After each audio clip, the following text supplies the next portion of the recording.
جاگیردار، سرمایہ دار اور فوجی ڈکٹیٹر تینوں کی نفسیات ایک ہے، اور تینوں کی نفسیات جمہوریت کی نفی ہے۔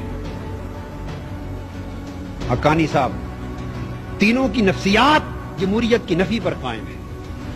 جاگیردار، اس کا براٹ اپ ایسے ماحول میں ہوا ہے، اس کی نفسیات نے نشو و نما ایسے ماحول میں پائی ہے کہ اس نے جس بیٹی کو پسند کیا اس کو اٹھا لیا۔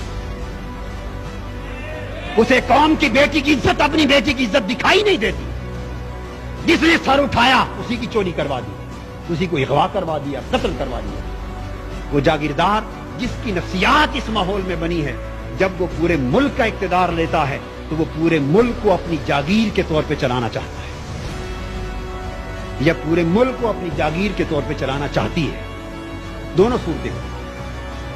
سرمایہ دار، اس کی نفسیات یہ ہے، وہ پورے ملک کو اپنی انڈسٹری کے طور پر اور فاؤنڈری کے طور پہ چلانا چاہتا ہے، پورے ملک کو انڈسٹری بنانا چاہتا ہے۔ اس لیے کہ سرمایہ دار نے پوری زندگی ایک ہی سبق سیکھا ہے، ایک ہی سبق سیکھا ہے کہ دنیا کا کوئی کام پیسے کے بغیر نہیں ہوتا، اور کوئی کام ایسا نہیں جو پیسہ لگائیں تو ہو نہ سکے۔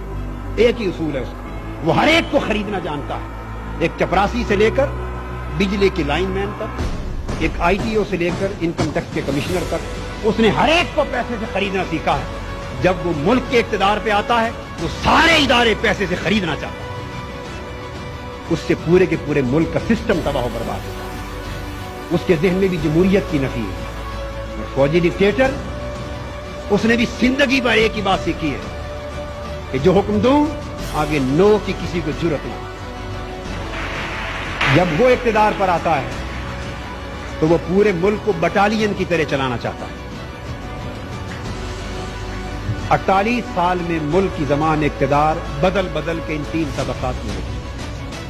یہی وجہ ہے کہ چہرے ہی بدلتے رہے ہیں، نظام نہ بدلنا تھا نہ بدل سکا، اور نہ بدلے گا جب تک اقتدار کی کرسیوں پر جاگیردار، سرمایہ دار، وڈیرے قابض ہیں۔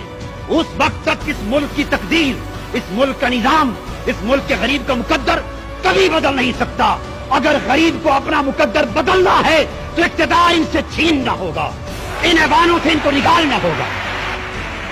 حاضرین محترم، اس لیے تینوں طبقات، حاضرین محترم، انقلاب نعروں سے بھی نہیں آئے گا۔ انقلاب خون مانگتا ہے، خون مانگتا ہے، انقلاب قربانیاں مانگتا ہے۔